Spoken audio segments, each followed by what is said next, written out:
All Good right. stuff. Yep, All ready? right. Yep, we're live.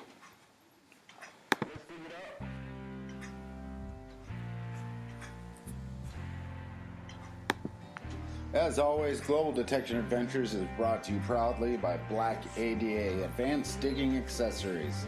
Make sure you check out their website at blackada.com. That's blackada, all one word, .com. Now let's go on with the show. Coming to you from the Black Idea Studio in Carolina and the Global Detection Adventure Studio in Green Bay, Wisconsin. It is Lance and Dave, and this is Global Detection Adventures, the podcast.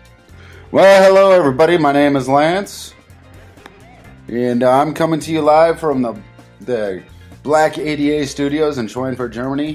With me is my partner in crime, Dave.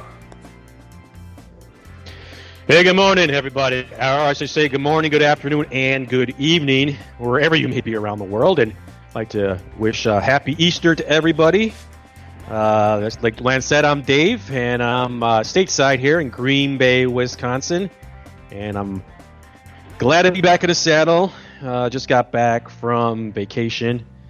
Went to visit my folks in Buffalo, New York. And I got to tell you, Lance, I arrived at my fighting weight of 185 pounds, and by the time I left a week later, well, let's just say I had to move up a couple weight classes. I have that Italian mom. It's like food. It's like I'm not even done with lunch, and she wants to know what I want for dinner. So, I just went out and met some of the boys from the neighborhood, had a few pops, got a chance to get in. A little bit of digging in there and did some recon for my next visit, some old schools and things like that. So I'm looking forward to my next visit there. But Lance, like you said, we are live. Just maybe you want to go over with our listeners how they can reach us during this live broadcast? Yeah, absolutely. Basically, any of our listeners, they can completely interact with us in two ways. The first way is probably the easiest way. If you go to the Facebook Global Detection Adventures group page, you'll notice at the very top, you'll see the pinned post on top. On the comments section, if you have anything that you want to let us know about or talk with us about or questions, you can go ahead and just post a comment underneath there, and I'll be keeping tabs on that. The second option that you can do is I will also post in there, but I will post it inside the Facebook group. I'll post a link to our actual server on the Spreaker website, where you will be able to actually log in, create a free account. There's no credit cards or information needed by you. You can go ahead and log in there, create a free account, and then you will be able to chat with us directly over the control console. So you'll be able to get in touch with us in both ways. So I'm actually sending the link as we speak over to the Facebook group, so anybody there will be able to communicate with us. So let me. All right. Well, that sounds great because we have our question of the podcast today, and Lance, you want to give us our listeners the question of the day from our sponsor ADA. You go ahead with that, and hopefully you guys can log in and if you have a really funny good answer, we would love to hear it. Yeah, so the Black ADA question of the day, and this can be serious, it can be funny, whatever it is. But the question of the day is there any kind of metal detecting post that you're getting tired of seeing inside Facebook groups? Please let us know. It could be, coins, it could be whatever it is. If you are getting tired of seeing the same post over and over again, let us know. We'd love to find out exactly what you guys are getting tired of seeing. Well, speaking of Facebook groups, I guess yesterday I got inducted. I'm now the detective of the Facebook police. Yesterday, so I guess it was a member or somebody from another group who PM'd me, and I guess he was one of our members. He was saying was trying to scam him out of a metal detector. Oh. So he told me his story, And I guess what happened is he made a deal with our so-called member, which actually turned out he's not a member or a friend of mine. And he wanted to trade his Deus for a CTX. So what happened is the gentleman backed out on that deal and sold his CTX straight up. Well, I guess when this guy found out that his deal was broken, he was pretty upset and he thought it was a scam. So I don't know how I got involved, but I was like in between these two guys on the PM chart. I was like that guy sitting at the dinner table, with the spouses that are fighting. Yeah, you're like stuck between the two of them. Yeah, and the wife is like, "Hey, why don't you tell James that blah blah blah blah blah?" And it's like, "Well, he's sitting right there, And so I for 1 hour, I'm sitting there fighting these people back and forth, trying to convince them that, hey, it was just probably a misunderstanding. I don't know how it lasted, but 1 hour later, man, I just had to tap out. I couldn't deal with it anymore. Yeah, it was just too much drama for me. Yeah, I don't blame you. And I'm just kind of curious how it could be considered a scam if the guy offered a trade. It's not like he offered him something in return for money and then just didn't turn around and send it to him. Yeah, well, he was thinking that he was going to make a trade, that he would send off his Deus and never get anything back because there wasn't there because he already sold it to which happened to be the guy's friend. So that's how he found out, So I just think it was a big misunderstanding, and I tried to square it up, but I just couldn't do it. So Facebook police, I'm now retired. I am no longer the detective of Facebook. So just want to put that out for everybody. Yeah, Global Detection Adventures detective Dave Natale is no longer in the police force, so please do not come searching for help from him anymore. Thank you very much. Lance, let's talk about a little bit about GDA and how we got started for those who aren't new to Global Detection Adventure, and just kind of go over the history and how we all got together and how did our group page and our members and everything that got involved has been, I think, pretty successful to this point. But we didn't always have that.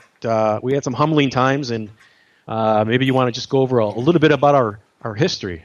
Yeah, actually, it started almost exactly a year ago this month. I think it was April of last year that it actually started. Me and a bunch of guys, we were all, let's just go ahead and back up.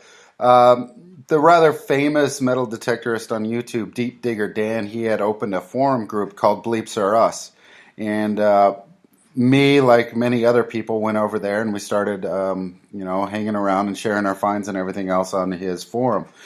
And eventually I had an idea with the amount of people that were from all over the world, with all the people that were all over the world on the group or on the forum, that, maybe all these little people, or excuse me, not little people, all these people from around the world, I share little clips of their metal detecting inside a larger video. So in one video, we could have 3 to 4 different people from 3 to 4 different areas in the world, and kind of highlight, how we as metal detectorists, share the same kind of hobby and enjoy sharing our finds and our hunts with everybody else.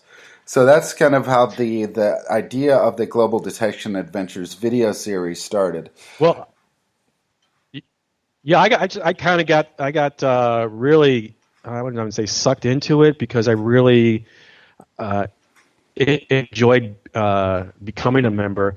What happened is, like I said, Lance, you came on and you pitched your idea to the group, and I was thinking, I don't know. Let me think about it. But then you came out with one of your videos, and I was, like I say, I was blown away, and I was like, right then and there, I said, I'm on board, and I just thought it was a super idea, and unfortunately, Deep Digger Dan, he had so many things on his plate. It just didn't have time for the forum, and it started to dismantle, and he was going to close up shop and just move on to his next adventure. And if everybody knows Deep Digger Dan, he's got so much stuff on his plate. He's got things going left and right. So I totally understand that. But as a group, we wanted to stay together, and Lance started a forum, Global Detection Adventures, with some really neat guys from all across the across the globe. Yeah. Yeah, I think there was about 14 of us that kind of migrated to the Global Detection Adventures forum right when Deep Digger Dan's forum got closed down. And basically, we just were a bunch of guys that just made little videos, and then we just ended up editing at least one person from the group. We put one of their videos into the Global Detection Adventures video, and I tried doing it every week, and it started just kind of really weighing down on me, trying to run the forum and the videos at the same time. And so, yeah. Yeah, but then we hit a wall. What happened is we started to we got a few sponsors on board. You got a little bit of swag that they would send us. And a lot of the members thought, oh, man, we're going to take the world by storm, and we're going to be like the best thing ever. And then all of a sudden, there was just basically Lance taking care of everything, and the guys were just waiting for things to happen. And, Lance, your full-time job, I have a full-time job, and we have other things too, and we just wanted the other members to start carrying some of the load. And they just didn't have the time for it, or they had family problems and things like that. Yeah. So little by little, our group membership and the posts on that forum started to dwindle. And I guess, Lance, you wanted to kind of get more into the mainstream, and you got the Facebook group. Yeah, actually, what I decided to do, and I had you actually kind of guided me along these lines as well. When the forum itself started kind of calming down, it had come to an ebb and was really going downhill. You and I, we both kind of decided we don't want to let the name GDA kind of die out. We wanted to go ahead and branch out. We just needed to find another format where it would actually be able to fit a little bit better. And this is why we decided that this is why we decided that we were going to go ahead and create the Facebook group. I kind of went ahead and I brought my Facebook profile up and just kind of tested the waters. And then after about a week, when I saw exactly how fast it was going, people interacting and adding and adding other people, I was like, you know what, I'll go ahead and create the group, excuse me, not the forum, but the group on Facebook, and see where it goes from there. And then from there, it has just gone out the roof. I think we hit 1,000 people within 2 weeks. We hit 2,000 people after 2 months, and we just broke the 3,000 mark. I think it was day before yesterday, and we haven't even been on 4 months. Yeah, I remember when we first started, we had 20 members. And I'm looking, and our member count was going up very slowly, 22, 23. And what's going on? How come people are not, signing up? This is great. But the fact of the matter is, you really have to promote yourself. You have to promote the group. You have to get out. You have to branch out to other groups and meet other members and talk to them and become friends with them. So, in probably the last 4 months, we did a lot of promotion, and we did a lot of basically cold calls and PMs and just trying to get things together. And from that, like I said, our membership is pretty smart. I mean, we're getting probably easy 30 to 40 members joining a week, which or a day, I should say, in the last couple weeks. But then again, like any other group, you'll have groups that have 13,000, and you'll have groups that will have like 300. And in that group, you're going to have your main guy, your main players. It's usually about 20 to 30% who are constant posters, and then you'll have your probably detectorists who are just going to post maybe once in a while because they don't get out as much. and then you'll have a percentage, probably about 30%, who just go on there just to see what everybody's finding, maybe make a comment here and there, and then you have that small percentage, about 10,000, or 10%, or are just going to say, "What GDA? What the heck is that? How the hell did I get on this group? Wait, who added me to this group?" It's like, what? My head is going to explode. I can't be on this group. I'm already on 3 groups. What the heck? Yeah. So it's just amazing how this thing turned over. But right now, I'm seeing posts, and I really enjoy it because I'm seeing posts from all over the world, from Mexico, Guadalajara, Mexico. We've had from Turkey. Australia, Turkey. I got guys in Russia. I have no idea what they're saying, but I'm watching their video because, like anything, when you're playing soccer, right? You're playing soccer, you don't need to know the language. You just know everybody's on the same page. So basically the same thing as like metal detecting. We got guys from England and, of course, the United States, and Canada just came in. We have 3 or 4 top-notch videos coming in from Canada. So to me, Global Detection Adventures is a great group to be in if you want variety. I know, like, some groups, they just want to stay in their central area, like Pennsylvania will have their own group, or the Deep South will have their own group because they're all into Civil War and they really don't care about other things. And I totally understand that. But if you're looking for a wide variety of finds, this is the place to be. Yeah, and that's the great thing about it. Like you said, we represent finds from all over the world, and it's not that we're trying to promote ourselves. We're trying to help everybody promote themselves. We're just giving a single leap board for them to utilize so that they can reach out to as many people as possible. And that's what I like about the group. The group is designed, and this is what you and I have always wanted.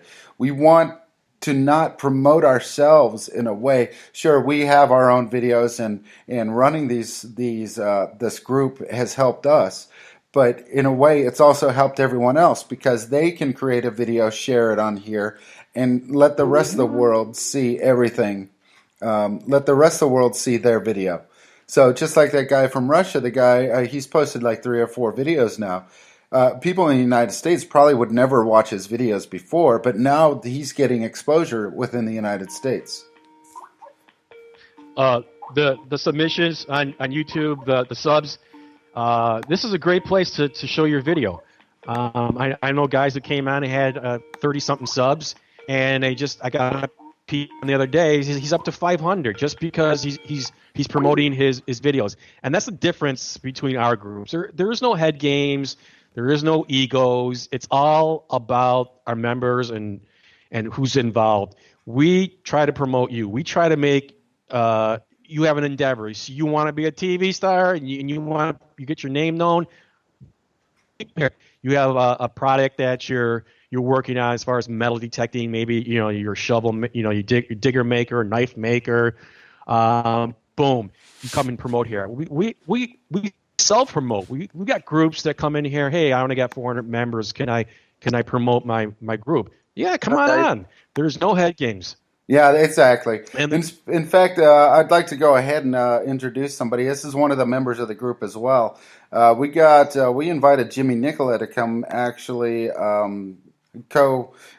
join us for a conversation this week, and this is exactly the kind of thing that we're talking about. The people that can actually come into Global Detection Adventures and just share their stories, their adventures, and this is exactly the kind of stories that we're looking for. Hi, Dave. How you doing? Jim, how you doing? Yeah, I'm fine, thank Glad you. you can be with us today. Yeah, We're doing very well. I'm very privileged to be on the show. Thanks. Actually, I'm actually really happy to have you on because of the story that I'd like you to share with us today. But go ahead, Dave. No, I was going to say, Jim, you have a pretty interesting story to share with us, and we're going to try to keep this his site secret. So please, we're going to refrain from naming his site where he does detecting, but it's just a great story about metal detecting and the fortunes that you have when you're digging. Jimmy, why don't you tell us a little bit first about a little bit about where you are from, actually? Oh yeah, I'm kind of from London, bordering to Essex in United Kingdom. Yeah, so I've just been detecting for about 2 or 3 years now. Yeah, yeah. What's your best find been so far? I think the find that I'm going to Up talk until this about story. Up until this up story. until this story, I think my Yes. last hammered coin, which was a King John, I think it was 1220. So Wow. that was really nice, and the condition was amazing. Wow. Yeah, Yeah, that. that's a very nice find. Guys, that's they're on bucket lists all across England. Those types of finds, but you have a very intriguing story. I don't know if you how you want to start this, but you let our listeners know exactly what happened to you. Uh, Yeah. Yeah, and was I long hear ago, his was it? greatest fan in the background just woke up. Sorry about that. Yeah. Let me go and calm her down first, and then I'll tell you the story. So basically, hopefully, thanks for getting me on the show and stuff. And Yeah. No, thank and you. then I was just going to say, well, I had this field, and it was my only permission. And I've been going. It was like two fields, and they weren't very big. They were just like pasture permissions, so they were just like green grass used for like grazing horses and stuff. So, Mm. and I've been going on it for about a year or so, I suppose. And to be honest with you, I really wasn't getting much history on there. I found that from previous experience, I tend to feel a bit of history on a field. If you go on and then you're not to the point where you're not necessarily finding anything, but you're not necessarily finding anything that's shown that there's been people on board, on that Yeah. field. So I was getting the odd coin here, Victorian coin. I got a crotal bill, but that was pretty much it. And I think I got a 1941 silver sixpence as well, which is really nice condition. The thing about pastures is the fact that because nothing's really going on there, the condition, and there's no ploughs to Or damage the or fines. fertilizer placed down. Exactly, they generally come out really nice condition. Mm. Anyway, so the funny thing is that I got that permission with a friend of mine. I hope I'm not going on too much, by the way. No, no, that's fine. No, um, no. I when I got that permission, I went with a friend of mine, who we kind of got that permission together. Anyway, so I was moaning to him one day, saying that I haven't got my own permission, etc. And then he said, "Look, do you know what? I've got so many permissions that you might as well just have that one and just keep it to yourself, and that's it." So I thought, "Oh, that's really kind of you." So I got it anyway. So I was at home doing father duties, and then I thought, well, I'm going to go down there. So I went down there. It was an okay day. And then I was going across this second field, and I really was not getting any signals at all. Either it was really loud signals, which would probably be like a can or something like that. So Yeah, some kind of a um, rubbish. some kind of rubbish. And I just thought, oh, this is just got nothing on it, this field. But at the same time, I couldn't be fussy because it was my only permission. Yeah. So I was just went further in the field, right towards the kind of borders, which I don't really believe in, because you always find a load of rubbish on the borders, because either people have walked past them, thrown stuff as they're eating, or foil especially. You always find a lot of foil. Yeah. But yeah, and anyway, so I just got a very, very, very faint signal on my Gold Bug Pro with the 11-inch coil on, and I just thought, I've dug so much like coke, like coal sort of coke things, that this is probably a very deep one, and it's just going to be not a very good day. So I managed to dig down, and then I carried on digging, and it was very faint, which either means that it's small and shallow, or big and deep. So this went down about 7 inches down. and then suddenly I got like a little small tiny trowel that I use. I think they use them for like building bricks. They're called like pointing trowels, but they generally fit in holes really nicely, so you can, just in case, so you don't damage anything. Yeah. So I managed to get that trowel in there, and then I just flipped this bit of earth, and out popped this kind of gold coloured thing. And I thought, I'm not that. Jimmy, 1 second. 1 second, Jim. You know how on TV, when you see these shows, and just before they pop that out, they go to a commercial? Well, that's what we want to do right now. Okay, cool. Lance, why don't we pay some bills here, and then we're going to get back. Little teaser. Yeah, we could play that game too, on cable TV. So, Lance, why don't we talk about our sponsor real quick, and then we're going to get back to Jimmy's story. All right, so we'll just go ahead and cut to a little commercial break for about 39 seconds, and then we'll let Jimmy continue on. All right, we'll be right back. No worries. One of the worst things that can happen to a metal detector is a spade that fails when digging a hole, from a weld that breaks or a shaft that bends. Black ADA knew this as well, and as metal detectors themselves, they created spades specifically designed for metal detectors, from hardy welds to reinforced shafts. I own the Black ADA Extended Invader, and I cannot talk enough about how much I love this thing. Check out the line of products for yourself, from hand spades to long-handled ones like the one I have, or even sand scoops. So go check it out at blackada.com and see for yourself. That's blackada.com. Jimmy will come All back right, on. so we're back. All right, so Jimmy, so you had just turned the plug over, and what happened? So yeah, as I said, like I went over to this field and I wasn't really finding anything interesting at all. I wasn't even finding, like, in the UK, it's quite common to find Victorian coins wherever you go. You know, there's always going to be that. Whether they're in good condition or not, it's another thing. But anyway, so I was going over to this further part of the land, and as I said before, the perimeter doesn't usually yield anything good in my experience, because people have been walking past there and throwing stuff that we don't kind of want, i.e. foil and Coke and cans, etc. So, so anyway, so I went with, as I say, with my Goldbug Pro, my Fisher Goldbug Pro, which was a recent upgrade from my Eurotech Pro that I bought, my Tenetics Eurotech Pro. And I went over this part. I had a tiny bit of discrimination on, just to take out the rubbish. Yeah. And then I heard like a really faint blip, basically, and I thought, am I really going to dig this?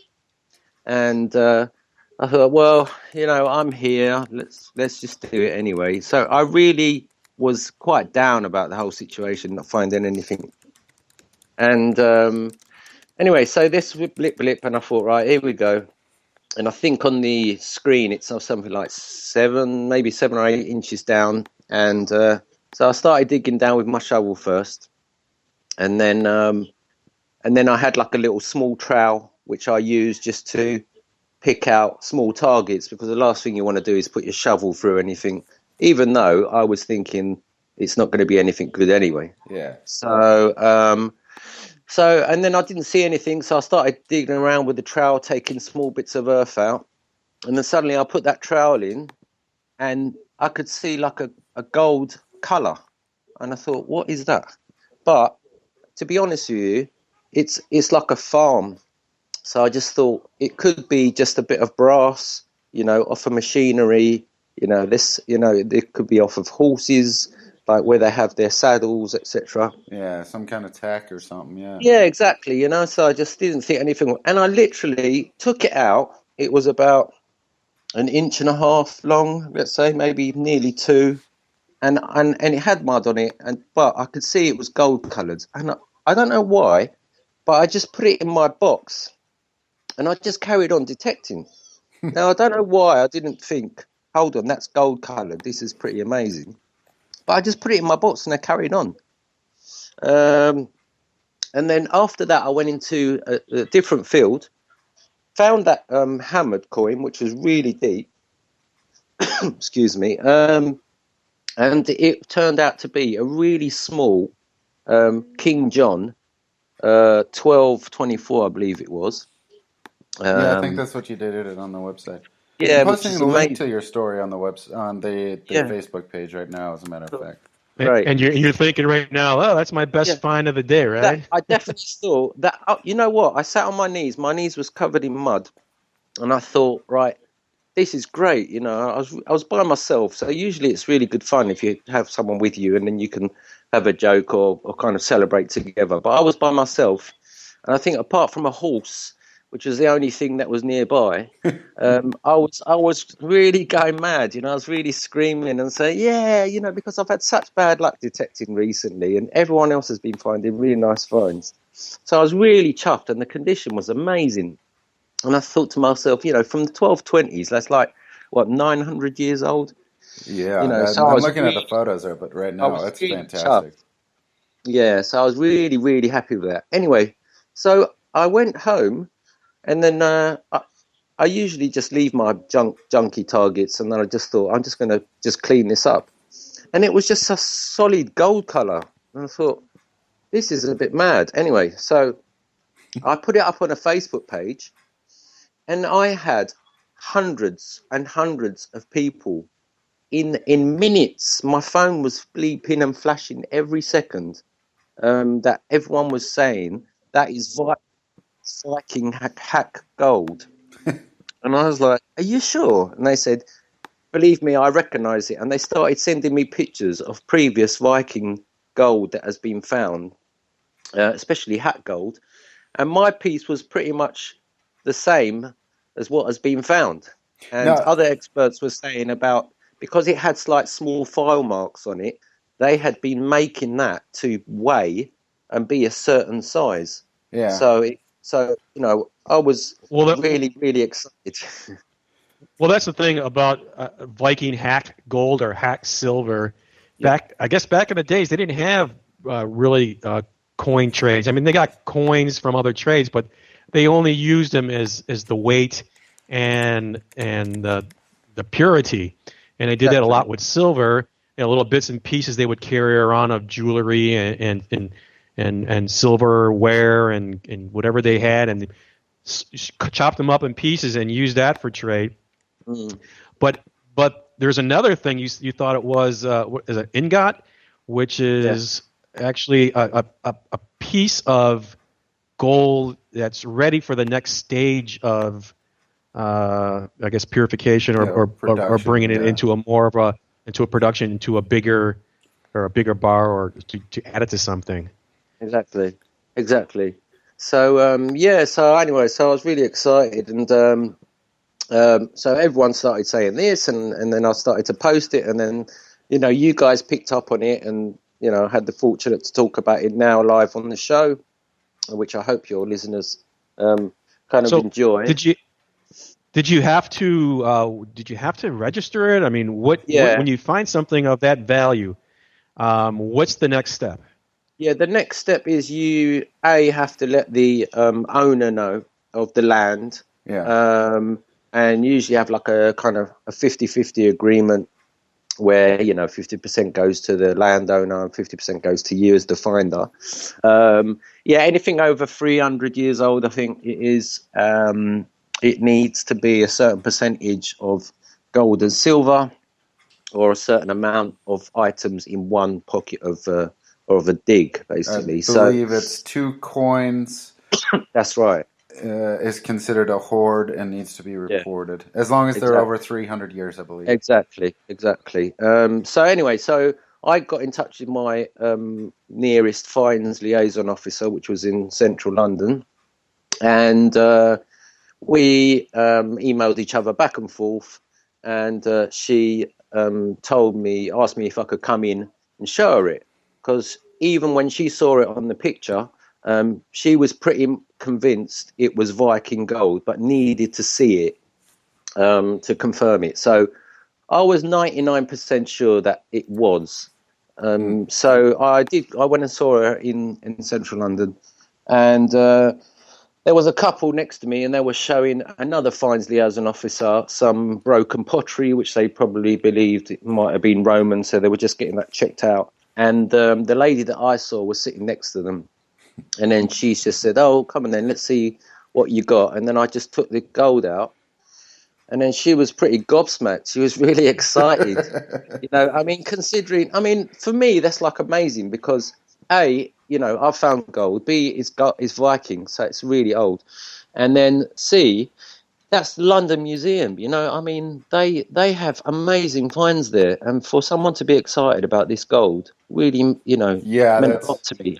Yeah, that says something pretty big. These people are around some amazingly historic facts, Amazing stuff every day, and then you plop that down on their table, and their jaw hits the ground.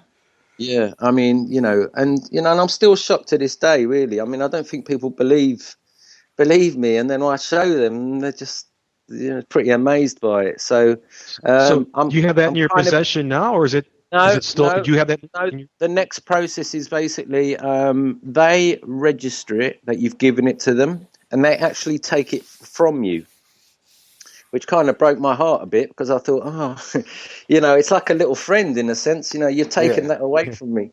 But that is the procedure. They're going to do a test on it, which I believe is, I can't remember what it's called. I think it's called an XRX test, which is the purity of the gold test. So they're going to do that, and then she's going to come back to me with a full report. And then, unfortunately, here in this country, I don't know what it's like with other countries, but it can take up to a year to find out if the coroner has got in touch with the museum and to see if the museum is interested in purchasing it from me and putting it in the display. If they haven't found the museum, then it gets handed back to the finder, and that's it. But the whole thing can take a year process. But in a way, it's kind of better for you because that kind of they take the entire process to try and find a purchaser for you in order to sell it. So you don't have to worry about that. It's in good hands. It's being taken care of, and it's not getting passed around, through eBay or something like that.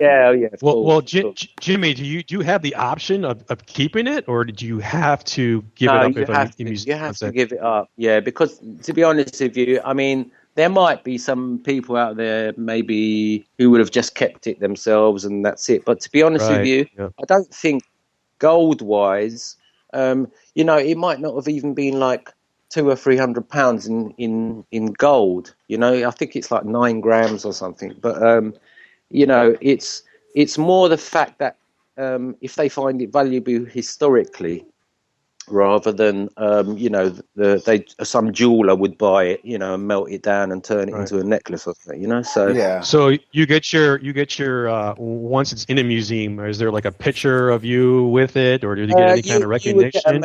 You would get a mention who was the finder. So that would kind of be a bit of a proud moment, I suppose, if they put it in the museum, then I could go and see it and have my name underneath it. And then it's not like I created a new type of science, but you got to think, years and years and years of finding not much, in the sense of something special, but but then finding something special and then having your name underneath it, I think kind of gives you a little pat on the back to say, well done. And when your kids come to see it and say, "Hey, that's my daddy's find. Look at this, dude. There's his name." And I'll say, "Don't touch." Wow, this is an amazing story. Well, tough. I was really, really chuffed, really happy. So I'm really glad you guys got in touch, and I hope your listeners enjoyed the story. And and I really appreciate both of you asking me to be on the show. Well, we appreciate you being with us, Jimmy, and I definitely enjoyed the story. I think I read it about 3 or 4 times on our group page, because every time I read it, it was like, oh my god! And you get those chills for other finders. Yeah. It just happens. It's like, oh my god, I can't believe it, and you can feel the excitement. That's the great thing about. I think for me, and this is not going to happen all the time. You know, we need to be realistic, but you know, my kind of message is, you know, never, ever, ever give up on a field that you think's got nothing on it, because you know you've got all different factors. You know, the rain makes the ground more conductive. You know, targets become more conductive if it's just been raining, so it means that your targets will pop out a little bit more.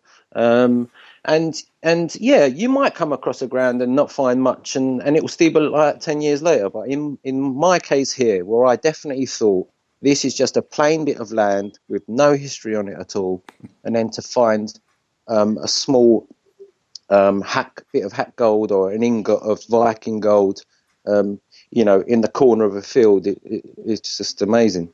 Yeah, and that's one of my things too. In one of my videos, you'll see that I found a fob wax stamp, and then I also found a silver coin on the field. And I had been on that field 3 times, and I have never found anything. I had only found bits of blade. And so finally, I was talking with Benchy, who's one of my partners that I go out detecting with, and we were like, well, let's just go ahead and give this field one more go.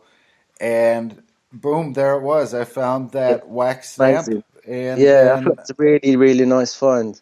And then I found the silver coin on the very next time that we were out there. So you can't give up on these fields. No, yeah, I know. So, All right, Benji. cool. Jimmy, I know you got your hands full there. Yeah, We got I've about had 20 my minutes alarm left in the call show. now. That is it. Yeah, she's getting annoyed with me. All right. Well, I'm glad you were able to join us. If you could stick around, that's great. But if you gotta go on daddy call, we understand. Yeah, I'll put it on live. I'll click on live so I can listen while I'm getting her food ready. Yeah, definitely. And hopefully we'll have you back on whenever you get news back from the museum on what's going to happen. It'd be amazing. I'll be really privileged. All right, super. Thanks for coming on. No problem. Thank you so Thank you, much Jimmy. for having me. Thank All you. right, bye. Thank you. Wow, So, that was yeah. just a great story. It's fantastic. And then listening to it live here, it was just, from his own voice. You could just hear it in his voice. Just the excitement and the adventure that he had. Exactly, and to have, I'm waiting for the day that I can actually do something like that, just to be able to flip the dirt over and just see something that just screams out at me. I mean, I was happy. I was really. That's why we do it. That's why we do it. That's why people metal detect. They just never know what they're going to find. They'll have good days. They'll have bad days. Listen, if you had a good day every day and you found, great finds after great finds after great finds, you'd probably get sick of it, just like you would get sick of it if you were finding nothing. Yeah, and exactly. Just drop out of the hobby. Yeah, and that's one of the things. I guess one of our friends and also video producer Brian, he has the channel Dirt Fishing America, and actually I think fishing is probably one of the greatest ways that I refer to what metal detecting is for everybody. You never know when you're fishing, when you throw the hook and line in the water, if you're going to get a fish on the line. And that's exactly what's happening with metal detecting. You don't know when you go to that field if you're going to find something on that hunt. It could be like me for my first 10 tries when I was out there with my Tesoro, that I just didn't find anything because I wasn't I wasn't in tune with my own device. And so I had just about given up, and then I started finding, and then I started being able to work one-on-one with my metal detector and learning exactly what to look for. Well, Lance, we got somebody from from Pennsylvania. This is Sam. I'm not going to use his whole name. Sam G from Pennsylvania. He came in with the question that we had for our listeners is, what type of metal detecting post on Facebook are you kind of tired of seeing? And he has a post here. It's the look how many metal detectors I have guy.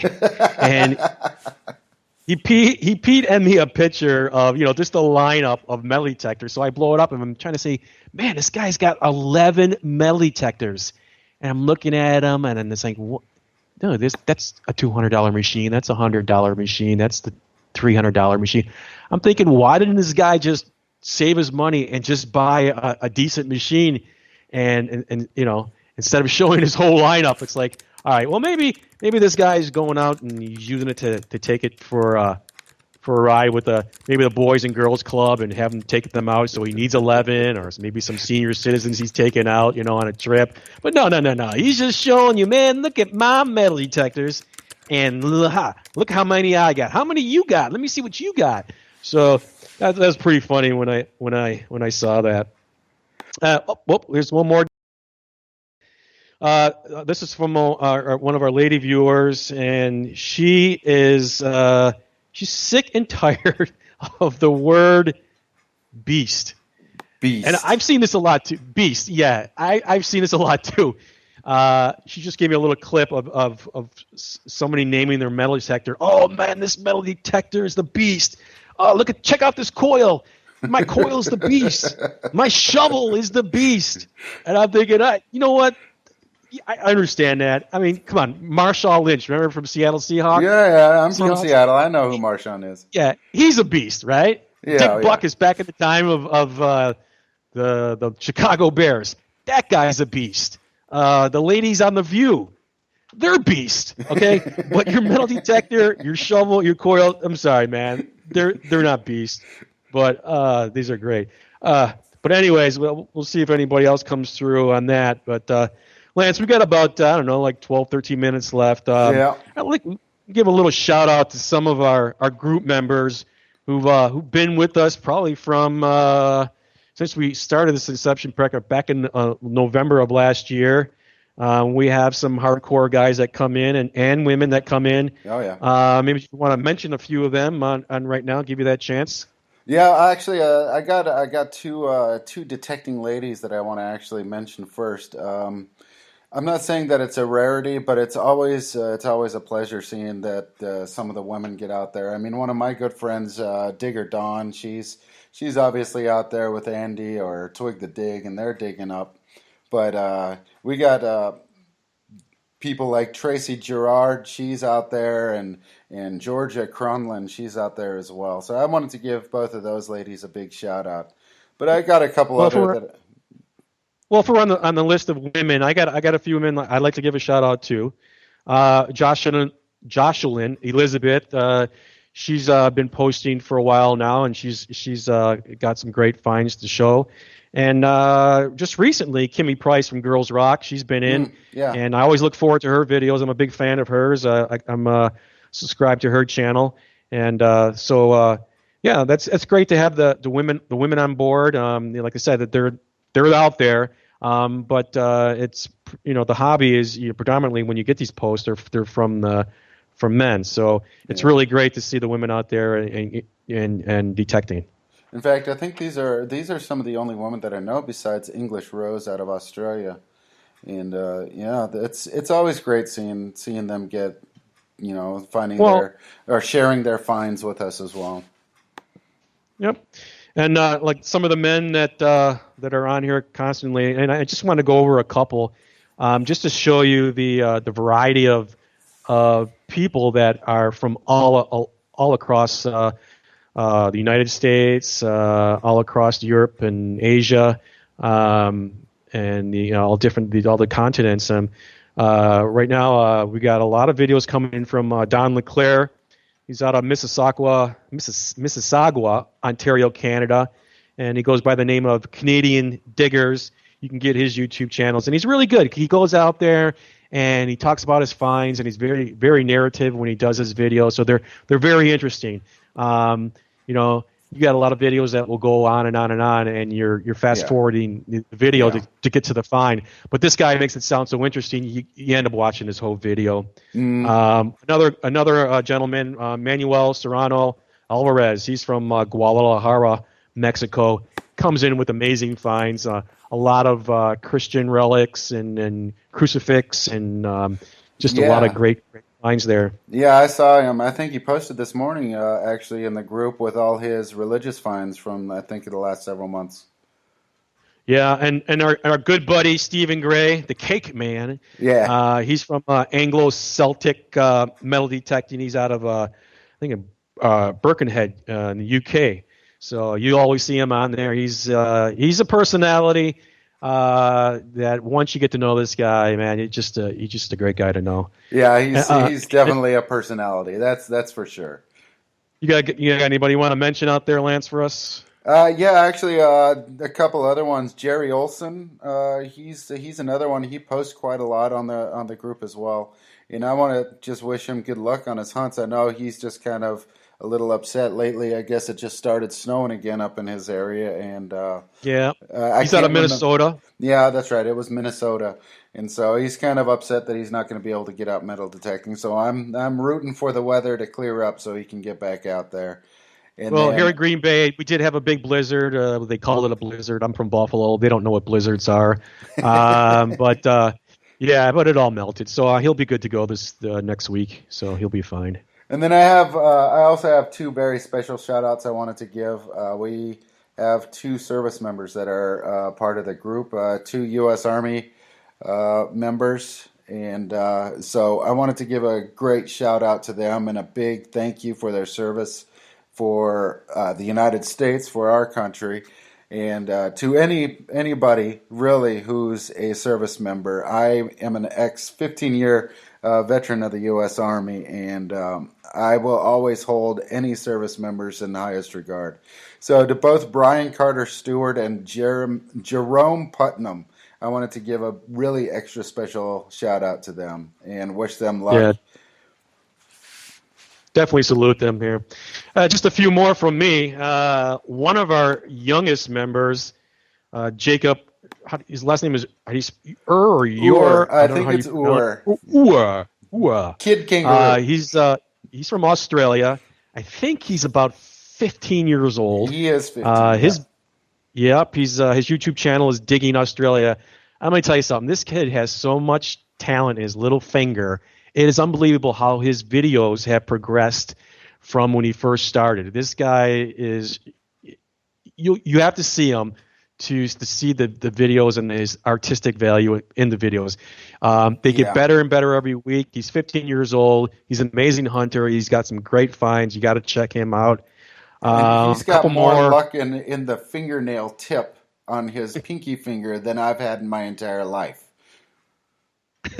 We got a couple more. So an Aussie from Australia again is Paul Brown. I guess he's from Perth, Australia.